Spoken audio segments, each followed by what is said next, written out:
Bonsoir, bienvenue dans cette vidéo. Aujourd'hui, je vais vous présenter le système complet de production de biogaz à base de matière organique. Tout d'abord, je tiens à remercier tous ceux qui ont payé pour la formation. Alors, durant la formation, nous avons parlé de ce que c'est que le biodigesteur, comment on produit le biogaz, le montage du système. Donc, aujourd'hui, je vais vous présenter un système complet, un système de montage complet de production de biogaz. Alors, tout d'abord, je vais commencer par ce tonneau bleu de 250 litres. C'est ça que nous avons utilisé pour construire notre biodigesteur. Donc, nous avons utilisé un tonneau avec couvercle. Comme nous l'avons dit, le biodigesteur est constitué de 3 parties. D'abord, il y a la partie d'alimentation. C'est ça que nous avons fait ici. Donc, c'est par ici qu'on verse les déchets ou bien les matières organiques, tout ce qui concerne excréments d'animaux, restes de cuisine, déchets des restaurants et autres. C'est par ici qu'on verse ça. Maintenant, la deuxième partie, c'est la sortie du digesteur qui est ici. Nous avons dit que lorsqu'on met les matières organiques à l'intérieur, c'est une partie qui donne le biogaz. L'autre partie devient un résidu qu'on appelle digestat.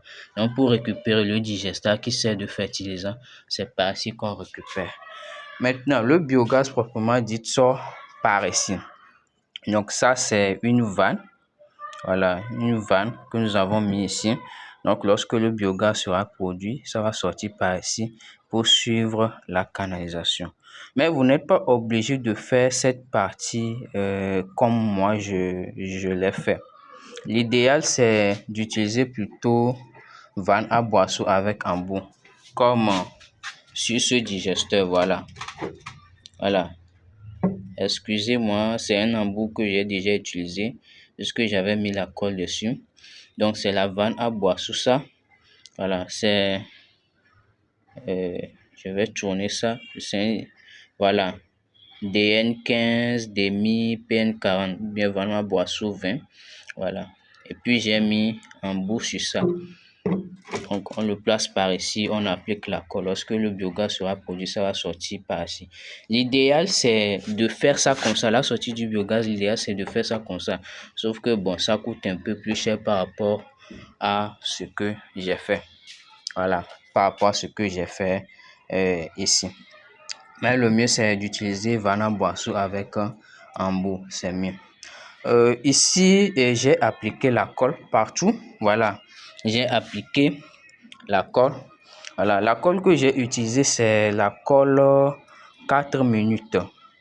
Voilà, c'est une colle qui colle vite, qui permet de créer l'étanchéité.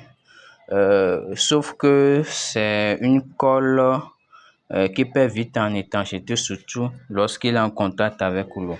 Donc, comme vous pouvez le voir, c'est un système que j'ai installé dehors. C'est un système que j'ai installé depuis longtemps. Ça fait banalement 2 ans. Mais j'ai installé un grand système au profit de celui-ci. Donc, l'inconvénient de la colle 4 minutes, c'est que lorsque l'eau entre en contact avec lui, si vous l'installez dehors, qu'il pleut, que l'eau entre régulièrement en contact avec lui, et arrivé un moment, il va perdre en étanchéité, il y aura fuite de gaz. Voilà. L'autre chose que vous pouvez faire, c'est de verser du super glue. C'est-à-dire, lorsque vous finissez d'appliquer la colle, vous versez du super glue sur la colle. Ça permet à ce que l'étanchéité soit renforcée, mais ça ne tiendra pas longtemps.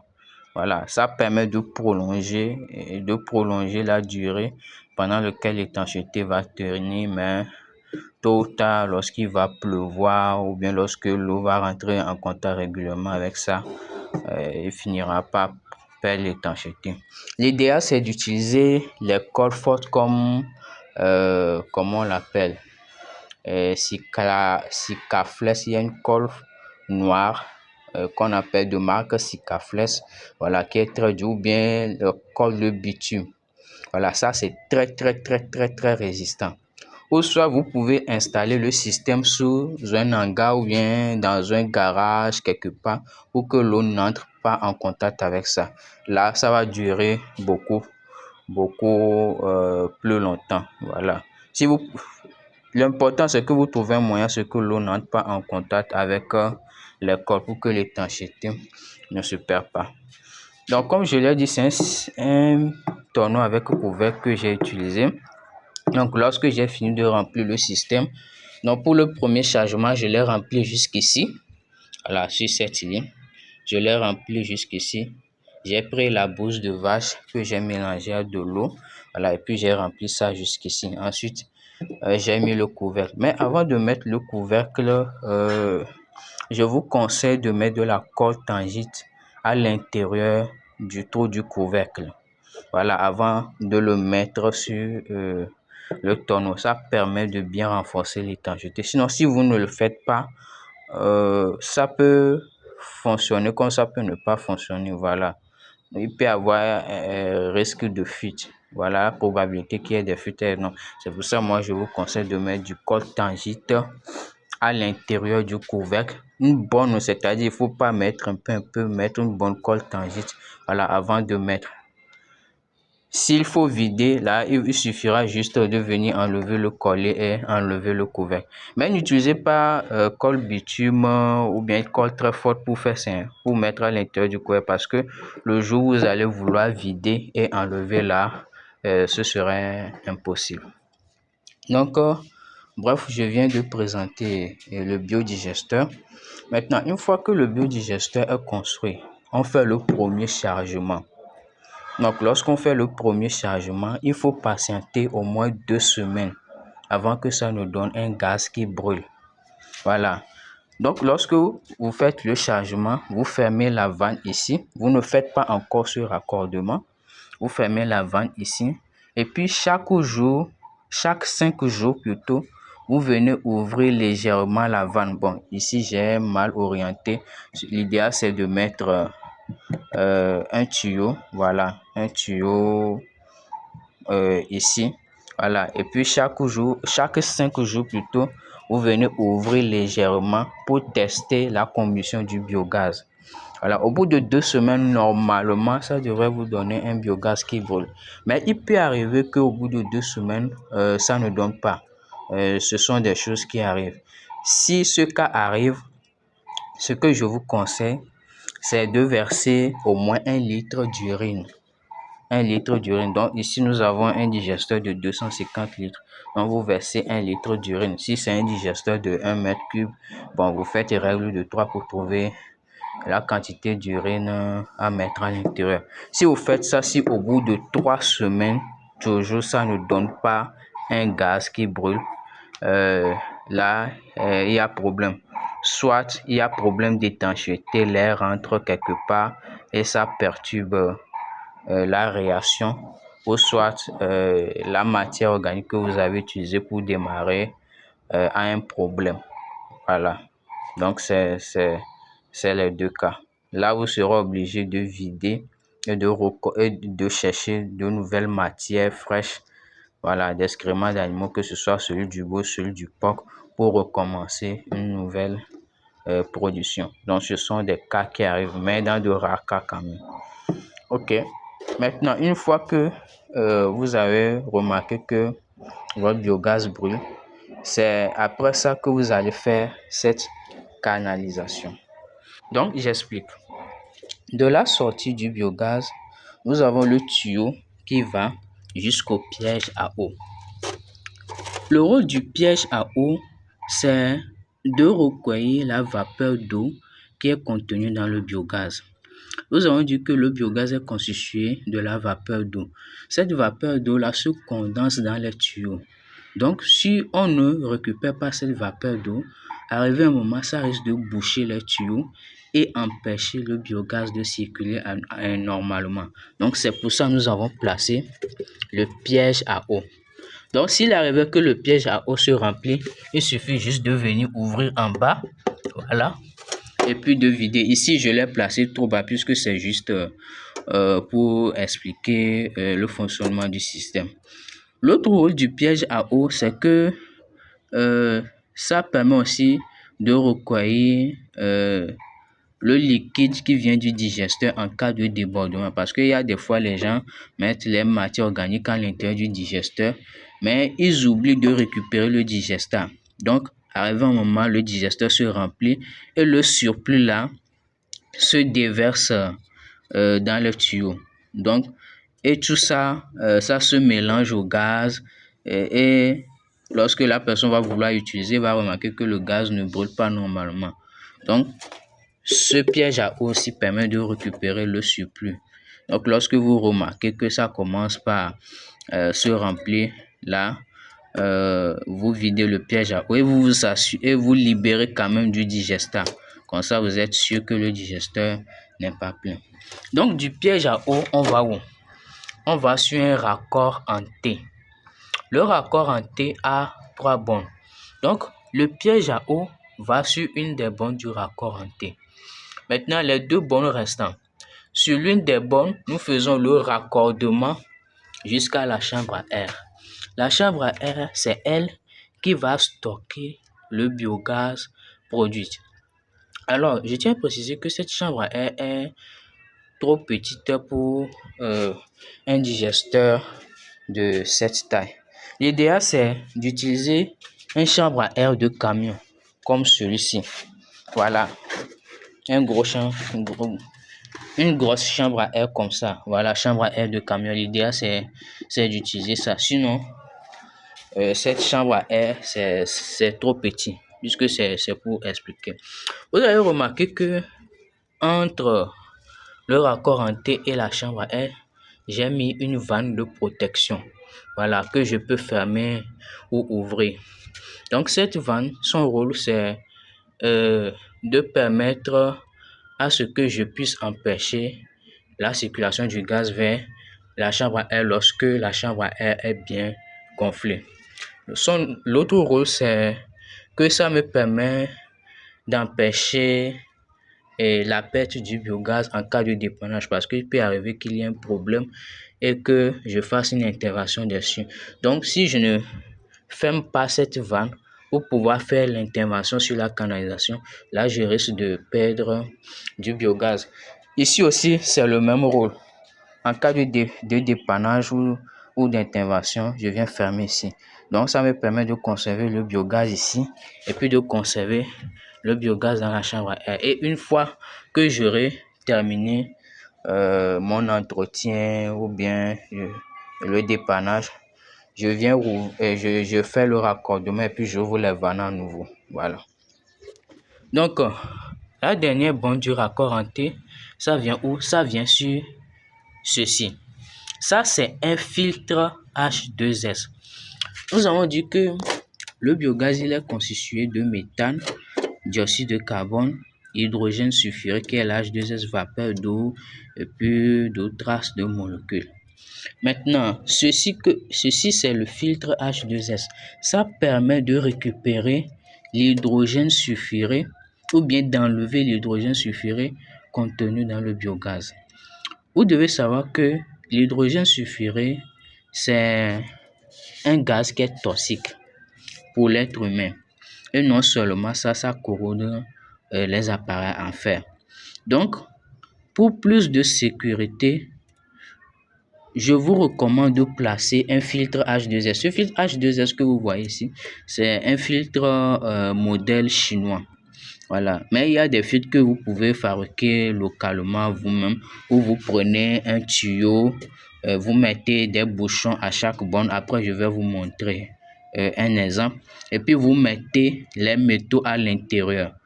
Voilà. Comme ça, ces métaux-là vont récupérer l'hydrogène sulfuré du biogaz. Donc, ce n'est pas quelque chose de compliqué. Sauf que, bon, depuis que moi, j'ai commencé par utiliser ce filtre, j'ai remarqué qu'il est plus efficace.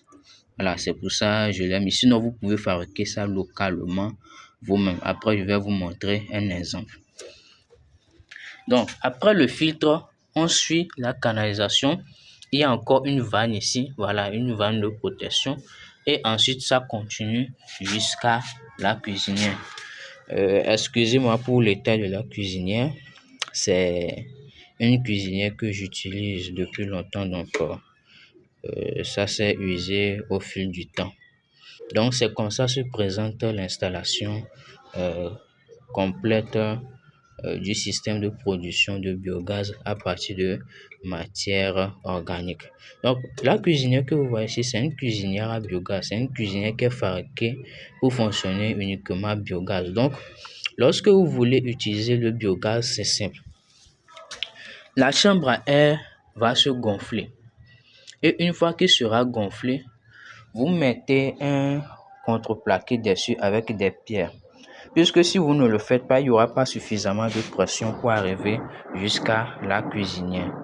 Donc, en le faisant ainsi, les pierres vont servir de charge pour appuyer la chambre à air et comme ça le gaz pourra arriver jusqu'à la cuisinière et vous permettre de cuisiner. Mais l'autre option, c'est d'utiliser une pompe à biogaz. C'est-à-dire qu'au lieu de mettre contreplaqué avec des pierres dessus, je mets ici, à la place de l'avant, je mets ici une pompe et la pompe sera chargée d'aspirer le gaz de la chambre à air et le refouler et l'envoyer directement sur ma cuisinière. Voilà. Je vous conseille d'utiliser les pompes. Voilà, c'est plus efficace. Ce sont des pompes qui fonctionnent à l'électricité. Toutefois, bon, vous pouvez utiliser la méthode traditionnelle, voilà, qui consiste à mettre une planche avec des pierres dessus pour pouvoir cuisiner. Donc, même sans électricité et autres, vous allez pouvoir cuisiner. Mais avec la pompe, c'est que ça fournit beaucoup plus de pression. Ça envoie ça avec une très bonne pression. Mais sans électricité, ce sera compliqué à utiliser. Mais bien sûr, il existe des pompes à panneaux solaires. Voilà, il existe des pompes à panneaux solaires que vous pouvez utiliser aussi. Donc, en bref, c'est l'installation complète du système de production de biogaz à partir des matières organiques. Voici le filtre H2S que j'ai fabriqué moi-même localement. Donc, j'ai utilisé ce filtre qu'on utilise au niveau des polytanks. Voilà. Donc, c'est de ça je me suis servi pour fabriquer mon filtre H2S. Maintenant, ce filtre contient quoi? Ce que moi j'ai mis à l'intérieur, c'est ça. La limaille de fer. Voilà. Vous voyez comment ça se présente. Voilà, c'est de la limaille de fer qu'on vend au marché chez nous ici, au Togo. Voilà. Donc, c'est la limaille de fer. C'est ça que j'ai mis à l'intérieur. C'est un filtre que j'avais utilisé pendant un bon bout de temps. Donc, vous avez remarqué que l'intérieur paraît comme s'il y avait de la roue, c'est façon noire. Voilà. Donc, c'est un filtre que j'avais utilisé. Je l'ai fabriqué moi-même. Mais attention, pour ce type de filtre, vous devez le couvercle, vous devez bien fermer ça. Donc, avant de fermer, vous devez mettre suffisamment de téflon parce que ce filtre, c'est un filtre qui présente des fuites rapidement. Quand je l'ai fabriqué, au début, il y avait énormément de fuites et souvent, c'était par ici. Voilà, qui avait les fuites. Donc, vous pouvez mettre même de la colle tangite avant de fermer, mais ce que je vois, c'est que le jour où vous allez vouloir ouvrir pour changer ce qu'il y a à l'intérieur, est-ce que ça peut s'ouvrir facilement? Est-ce que ce ne sera pas bloqué? Bon, ça, c'est un autre problème. Voilà. Mais l'important, c'est qu'il y ait étanchéité. Voilà. Ici, surtout, il y a un risque de fuite. Même ici. Ici. Donc, dans ce domaine de biodigesteur ou bien de production de biogaz, il va falloir que vous ayez des notions en plomberie. Voilà, il faudra que vous ayez des notions en plomberie. Ou si vous ne vous en sortez pas, vous pouvez vous associer à un plombier parce que les plombiers, eux, c'est leur domaine. Ils sont vraiment experts dans la création d'étanchéité. Donc, vous pouvez vous associer à eux euh, pour pouvoir faire ces travaux. Maintenant, à la place de cette limaille de fer, vous pouvez mettre, euh, par exemple, tout ce qui est fer, mais sous forme solide, hein, tout ce qui est fer, clous et autres, voilà, tout ce qui est fer, vous pouvez mettre ça à l'intérieur.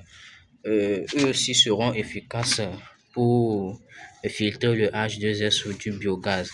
Vous pouvez mettre la limaille de fer, mais pas la limaille de fer en poudre. Et je le déconseille. La limaille de fer en poudre, je le déconseille. Si vous mettez ça, au lieu que le biogaz passe à l'intérieur, cette limaille de fer en poudre va plutôt bloquer le passage. Donc, je vous déconseille d'utiliser tout ce qui est en poudre. Même l'oxyde ferrique en poudre, tout ça, je vous le déconseille. Vous pouvez mettre aussi ce qu'on appelle les granulés de charbon actif. Voilà, ça aussi c'est un bon désulfuriseur. Ça enlève bien l'hydrogène sulfuré du biogaz. Donc, de façon grosso modo, c'est ça. Je vous avais parlé de tuyaux, qu'il faut utiliser un tuyau et puis mettre des bouchons de paille d'eau du tuyau. Ça aussi, ça se fait, mais vous pouvez le fabriquer comme ça aussi. J'ai oublié de parler de quelque chose de très important. La distance entre le biodigesteur et la cuisinière. La distance maximale doit être de 20 mètres. Voilà, ça peut aller jusqu'à 30 mètres. Mais l'inconvénient, c'est que plus la distance est grande, plus il y a perte de pression dans le système. Donc, le mieux, c'est de réduire la distance. Il ne faut pas que le biodigesteur soit trop proche aussi du lieu de la cuisson, parce que, bon, lorsque vous allez récupérer le digestat, il y aura quand même des odeurs qui vont se faire sentir, donc ça ne doit pas être trop proche. Voilà, maximum 20 mètres, c'est bon. Maximum 20 mètres, c'est bon. Et concernant le chargement du biodigesteur. Donc, pour ce biodigesteur de 250 litres, je le chargeais chaque jour avec 1 kg de déchets de cuisine. Tout ce qui concerne déchets de cuisine, salade, choux, betterave, résidus de maïs, etc. Donc, je le chargeais en moyenne avec 1 kg de déchets par jour. Il y a des fois où j'allais jusqu'à 1,2 kg ou 1,5, voilà. Mais en moyenne, c'est 1 kg de déchets par jour. Et vous devez savoir que un biodigesteur, ça produit en moyenne 30% de son volume par jour.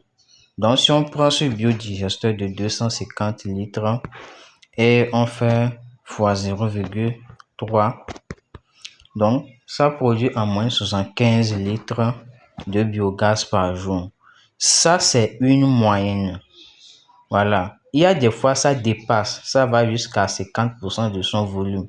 Voilà. Il y a des fois, ça dépasse parce que la production, ça varie en fonction de la qualité de la matière organique. Il y a certaines matières qui produisent beaucoup plus de gaz par rapport à d'autres matières.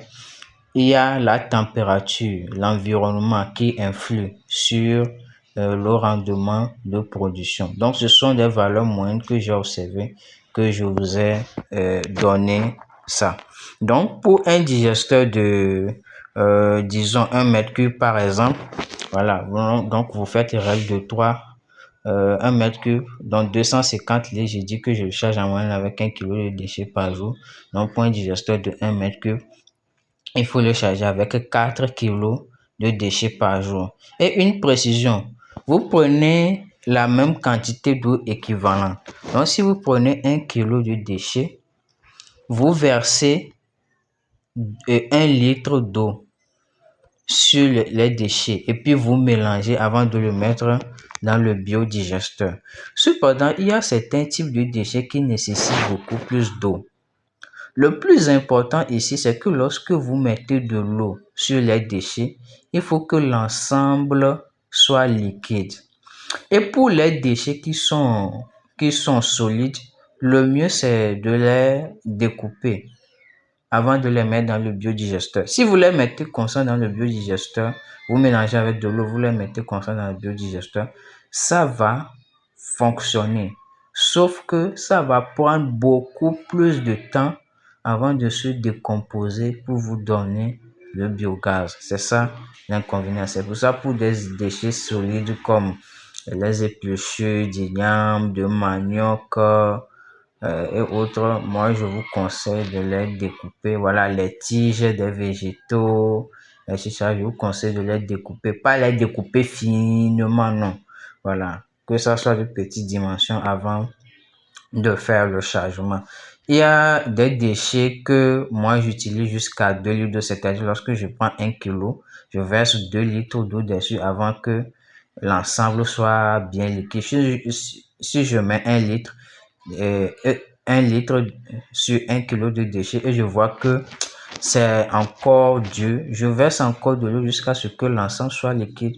Le plus important, c'est que le mélange total soit liquide avant que vous ne versiez ça dans le biodigesteur. Et n'oubliez surtout pas, la même quantité de déchets que vous avez versé dans le biodigesteur, vous devez récupérer la même quantité en termes de digestat aussi. Donc, à chaque fois que vous faites le chargement, supposons que je vais charger mon digesteur de 250 litres, je prends 1 kilo de déchets, je verse 1 litre d'eau. Voilà. Donc, le volume total me donne par exemple 2 litres comme ça, ou bien peut-être 3 litres. Voilà, disons 3 litres. Je prends 1 kilo de déchets, 1 litre d'eau, je mélange, mais l'ensemble me donne 3 litres. Lorsque je vais verser ça dans le digesteur, je dois récupérer aussi 3 litres de digestat au niveau du biodigesteur. Voilà, c'est extrêmement important. C'est pour ça, pour faire le chargement, il est important de disposer d'un seau dont on connaît la mesure. Là, ça permet d'éviter de se tromper. Donc, c'est ce que j'avais oublié d'ajouter.